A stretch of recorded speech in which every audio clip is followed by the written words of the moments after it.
आयागु आर्थिक उदारीकरण व प्रतिस्पर्धात्मक बजारी जुगे थगु व्यवसाय प्रवर्धन यागु लागि ललितपुर उद्योग वाणिज्यसँग व्यवसाय तेतबिगु डिजिटल मार्केटिङ या तालिम खुचागुदु ललितपुर उद्योग वाणिज्य संघ अध्यक्ष मनोज बहादुर न्याछया समन्वय सुई तालिम समापन ज्याजो शुक्रबार येले जुगु ख ज्याजोले उद्योग रोजगार शाखाले अधिकृत जगत बहादुर कटुवाल ललितपुर उद्योग वाणिज्य संघ अध्यक्ष मनोज बहादुर न्याछ्यो युवा तथा महिला उद्यमी समिति कजी गुणकेशरी ताम्राकार संघीय संस्थागत उपाध्यक्ष वीरेन्द्रलाल श्रेष्ठ प्रशिक्षक कमला लामा प्रशिक्षार्थी त अनि साक्य व साथी ताम्राकार डिजिटल मार्केटिङ या महत्त्व विषयले चर्चा गर्न दिएको ख अहिलेको न्यू जेनेरेसन यङ जेनेरेसनमा अहिले ग्लोबलाइजेसनको माध्यमले अहिले विश्व एउटा कोठामा सीमित भएको छ।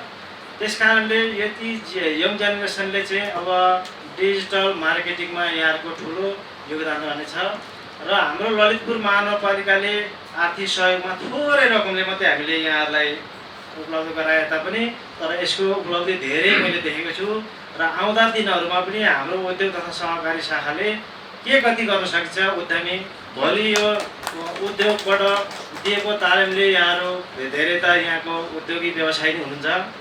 मैले बुझेसम्म यहाँहरूले चाहिँ एउटा देशको विकासमा आर्थिक उन्नतिको लागि यहाँले ठुलो योगदान गर्नुहुनेछ भन्ने मैले आशा गर्दछु। उहाँहरूले चाहिँ कार्यक्रम बारे नहुनु एकदम डाइनामिक कार्यक्रम छ। यो ट्रेनिङ चाहिँ हामीलाई नपाइनौँ अहिलेको डिजिटल मार्केटमा ट्रेनिङमा चाहिँ एकदमै राम्रो हुँदैन। कसैले पनि अब आफ्नै काम गरेर छोडेर भयो अर्कै कुरा भयो होइन। यो ट्रेनिङमा चाहिँ सबैले एकदमै इन्ट्रेस्टेड लिएछ। अब मात्र हाम्रो सानो उद्योग वाणिज्य सङ्घको यो सानो प्रयास मात्र हो। हामीले जम्मा 10 दिनको ट्रेनिङमा होइन यति सिक्नु भनेको त तपाईँको एउटा अब एबिसिडी मात्र पठायो होइन। अब सेन्टेन्स लेख्ने तपाईँको पछि प्याराग्राफ लेख्ने तपाईँहरू नै हो। त्यही कारण तपाईँलाई शुभकामना छ।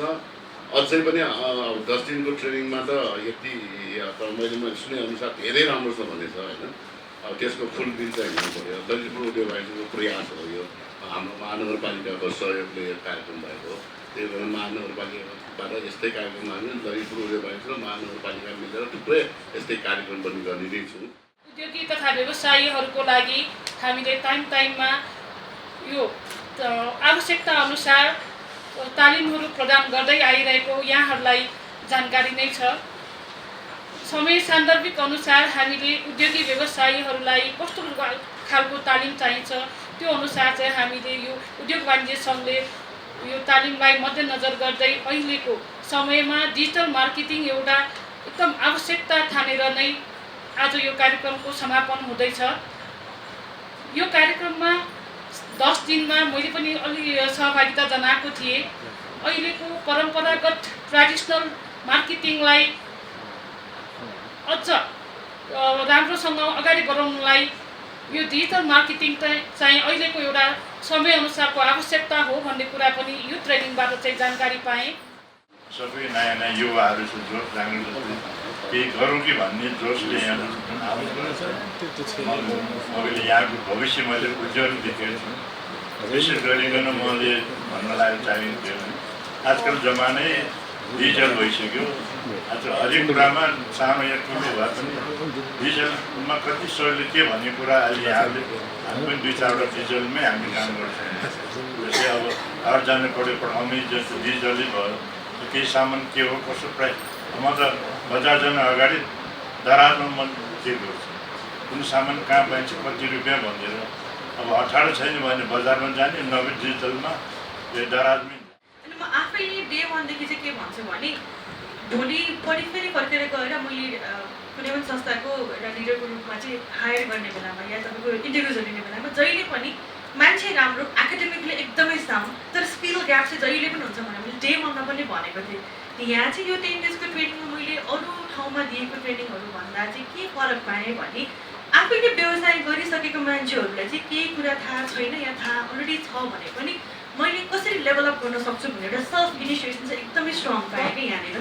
जस्तै अरू एकाडेमिकली पढ्ने विद्यार्थीहरू या भर्खर युथ छ जो चाहिँ मार्केटिङमा केही इन्ट्रेस्ट छैन या आफ्नो कुनै व्यवसाय छैन भने चाहिँ सिकाउनु त थाहा भयो भने राम्रो भन्ने खालको मात्र हुन्छ। किनभने इमिडिएट इम्प्लिकेसन चाहिँ हुँदैन त्यो लर्निङको होइन। यहाँ चाहिँ हामीले के गर्यौँ त अलरेडी आफ्नो बिजनेस छ त्यसको बारेमा नलेज छ ग्याप पनि छ थाहा छ व्यवसायलाई मैले सेल्स गरेर मार्केटिङ गरेर के गर्न सक्छु भन्ने कुरा चाहिँ त्यो नलेज ग्यापलाई चाहिँ यहाँले आज सिक्यो भोलि इम्प्लिमेन्ट गर्यो, आज सिक्यो भोलि इम्प्लिमेन्ट गर्यो कि। सो 10 दिनमा चाहिँ हामीले हिजो एउटा कुरा सिकेको थियौँ भने एभ्री डे चाहिँ सबैजनाको लागि हिजोभन्दा एक स्टेप माथि आज, भोलि फेरि अझै एक स्टेप माथि गर्ने एउटा राम्रो लर्निङ र त्यो प्र्याक्टिकल हाम्रो उयो चाहिँ पाएँ मैले सबैजनामा। क्लासको बारे सुनेको थियो मनोज अङ्कलबाट हो। मलाई चाहिँ एकदम इन्ट्रेस्ट लागेको थियो फर्स्टमा सुन्दाखेरि, अनि तर मलाई चाहिँ एकदम बेसिक होला भनेर सोचेको थिएँ होइन क्लास चाहिँ। तर यहाँ आएर सिक्न पाएपछि एकदम एक्सपेक्टेसन हुँदा राम्रो लाग्यो मलाई चाहिँ क्लास। तपाईँ डिजिटल मार्केटिङ भनेको चाहिँ अलवेज तपाईँको ब्रान्डसँग इन्टिग्रेट हुनुपर्छ। तपाईँले डिजिटल मार्केटिङ मात्र जानेर चाहिँ त्यो केही फाइदा चाहिँ हुँदैन। फर्स्ट तपाईँको ब्रान्ड राम्रो हुनु पऱ्यो। फर्स्ट अफ अल चाहिँ म यहाँ ललितपुर उद्योग वाणिज्य सङ्घ र हाम्रो कमनालाई धेरै धेरै धन्यवाद दिन चाहन्छु। यो ललितपुर उद्योग वाणिज्य सङ्घलाई चाहिँ यो प्लेटफर्म दिनुभयो हामी युथहरूलाई यो डिजिटल मार्केटिङ सिक्न बारे। अनि म पर्सनली चाहिँ मलाई डिजिटल मार्केटिङ के हो भनेर चाहिँ थाहा थियो। मैले फर्मल क्लासेस कहिले लिएको छैन मार्केटिङको, तर म लर्निङ बाई डुइङ गरिरहेको थिएँ। म नि फ्यामिली बिजनेसमा असिस्ट गर्छु अनि अनलाइन मार्केटिङहरू नि मैले नै गरिरहेको थिएँ। यो क्लास चाहिँ मलाई एकदम हेल्पफुल भयो किनकि कति कुरा चाहिँ मैले सिकिसकेको कुरा फेरि सिक्न पाएँ, मलाई रिफ्रेसर भयो। अनि कति कुरा चाहिँ मलाई एकदम नयाँ नै थियो। अनि कति कुरामा चाहिँ मैले यस्तो गरिरहेको रहेछु, मैले यस्तो भन्दा यस्तो अर्कै वेमा जानुपर्ने रहेछ भनेर चाहिँ मलाई थाहा भयो यो क्लासबाट। अनि अब क्लासकै सिलसिलामा कुरा गर्ने हो भने चाहिँ हामीले अब कन्टेन्टहरू बनाएँ, यहीँ डिजाइन बनाएँ, क्लासमै डिस्कस गऱ्यो, फिडब्याक दियो। अनि त्यो चाहिँ मलाई एकदम हेल्पफुल लाग्यो किनकि अब काममा गरिरहेको त आफूले गरिरहेको हुन्छ, आफ्नो अर्को स्टाफसँग गरिरहेको हुन्छ, हामीलाई त थाहा हुन्छ नि त हामीले के गरिरहेको। तर अर्को बाहिरको मान्छेको पर्सपेक्टिभ सुन्दाखेरि चाहिँ हामी यसमा ल्याक गरिरहेको छौँ, यो चाहिँ राम्रो छ, यो चाहिँ राम्रो छैन भनेर चाहिँ राम्ररी बुझ्न पायो।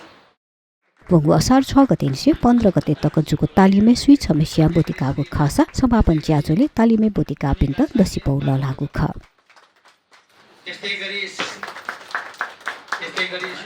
त्यस्तै गर्नु भएकोमा श्री अनिश साके कनिकार, श्री नवीन साके गर्नु भएकोमा त्यस्तै गरी सिमरो धेरै बढाइ छ। त्यस्तै गरी श्रीले पनि धेरै बढाइ छ।